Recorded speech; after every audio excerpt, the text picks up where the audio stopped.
I never imagined I'd find myself protecting my own groceries from a grown woman. Yet there I stood on my front porch, holding 4 bags of food I'd worked hard to buy, when she suddenly showed up. Brenda Kensington, the self-proclaimed ruler of our homeowners association. She marched straight up my walkway, her gaze fixed intently on my shopping bags, as if she'd spotted easy prey. "That's far too much food for a single person living alone," she declared in a sharp, accusing voice, her hand already stretching toward the handles of my eco-friendly bags. "My kids need to eat more than you do. This is downright selfish." I pulled back, gripping the bags more firmly. "Excuse me, these are the groceries that I purchased myself. I'm not handing them over to you." Brenda's expression twisted with outrage as she actually attempted to snatch one of the bags right out of my hands. "You don't need all of this. I've got 3 starving children waiting at home." This is basically hoarding in the middle of a crisis. We ended up in the most absurd tug-of-war I've ever been part of. When Mrs. Patel, the neighbor living across the street, walked out onto her porch and raised her phone. "I'm filming this," she shouted over. "Do you want me to call the police, Brenda?" Brenda instantly let go of the bag, but pointed her finger aggressively right in my face.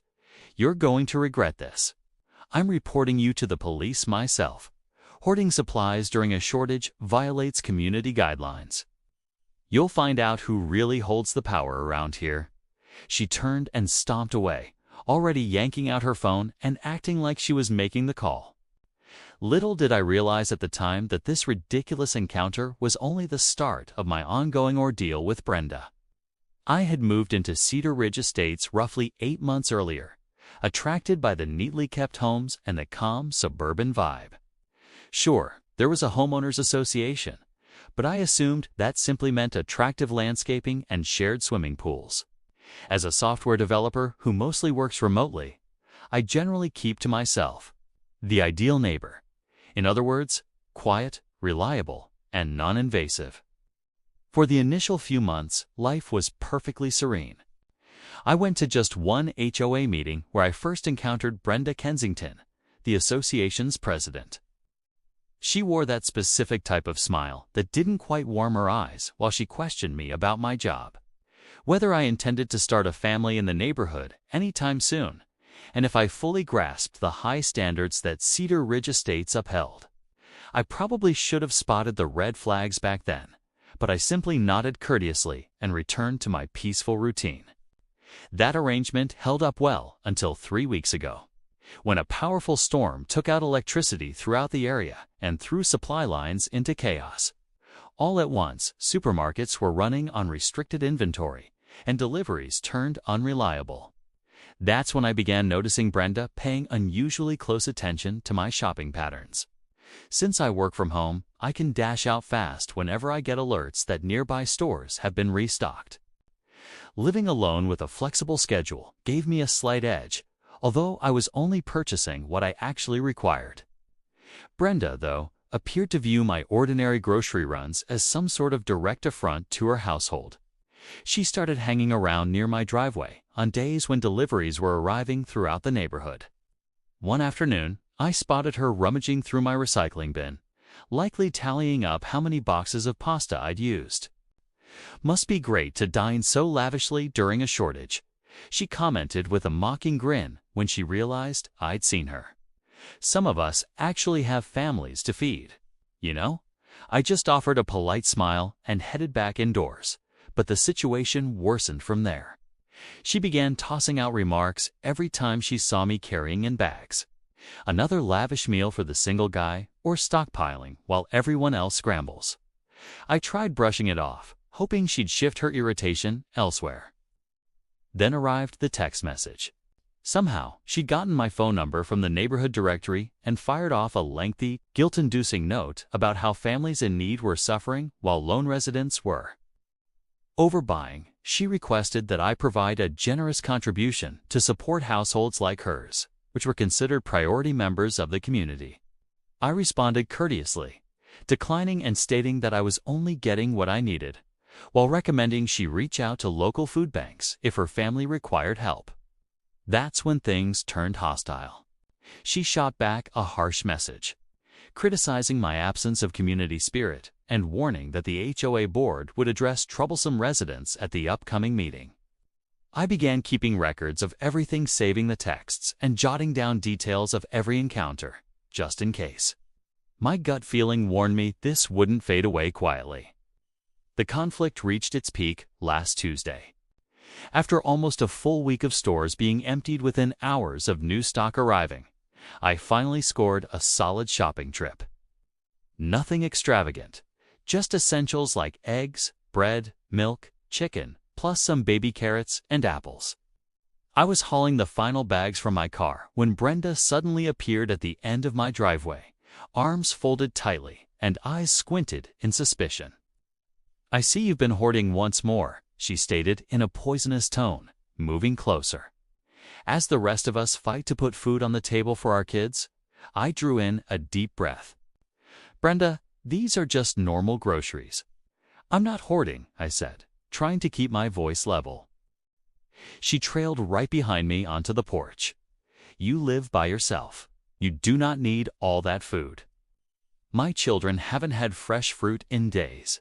As HOA president and a mother, I have priority in this community. I get that stores are running low right now, but these are my groceries, I repeated, more firmly this time. "I'm happy to tell you when the stores restock, if that helps. Information doesn't put food in my kids' mouths." She snapped, her voice climbing. "I need those groceries. You're being selfish and you're breaching the community spirit clause of the HOA covenants." I was 99% sure no such clause existed. But before I could point that out, she lunged and seized 2 of my bags. "I'm taking these. File a complaint if you want. The board will back me." "Brenda, let go of my groceries right now," I ordered, keeping my tone calm but hard. "This is theft. It's resource redistribution." She hissed back, yanking harder. "You don't need this much. I have children." That's when I realized half the street had stepped outside. Phones were up. People were openly watching the most ridiculous tug-of-war in suburban history. Mr. Johnson next door was filming everything. Brenda saw the audience and went louder. "Everyone here knows this is wrong," she yelled, still clutching my bags. "He's hoarding while families go hungry. He lives alone." Mrs. Patel walked straight up the driveway. "Brenda, I'm recording since the second you grabbed his bags. Let go or we're calling the police." "Go ahead and call." Brenda dared, grip tightening. "I'll explain to them how he's violating emergency protocols by stockpiling. I'm the HOA president."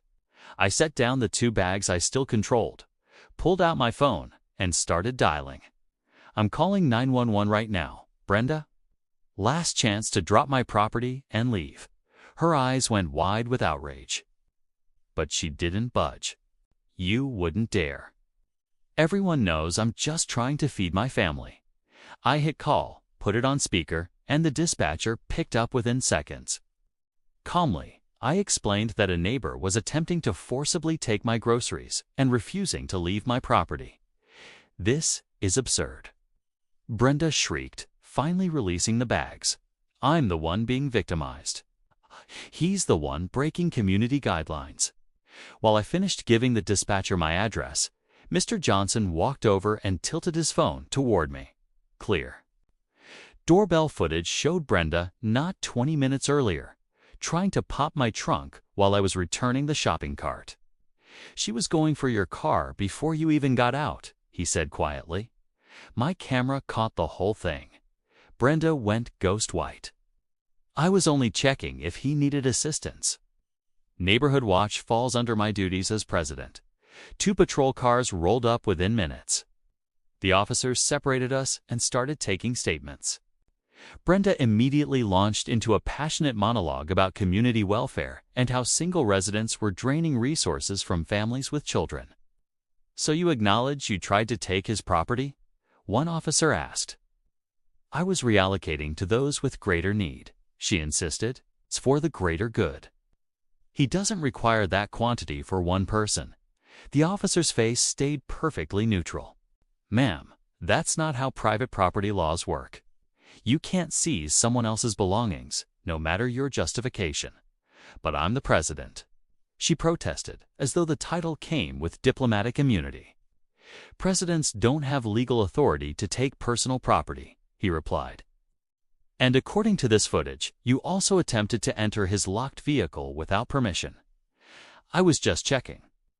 Her voice cracked into a shrill whine. "This is completely unjust. I have children."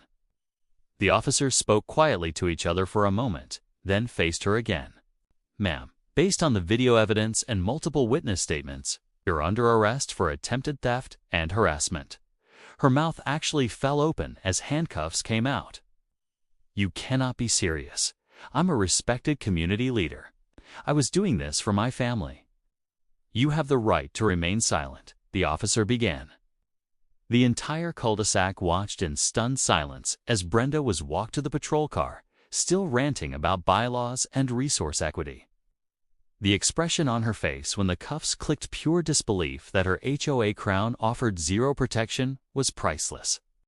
3 days later, formal charges arrived: attempted theft, harassment, and attempted breaking and entering. Bail was set at $5,000, along with a temporary restraining order barring her from my property. The HOA board held an emergency session and voted to suspend her presidency until the case concluded. The knockout punch came at arraignment. When the judge informed her she faced up to a year in jail and fines up to $2,500, witnesses say Brenda sank into her chair and kept whispering over and over, like a broken record, "But I'm the HOA president," as if saying it enough times might rewrite reality.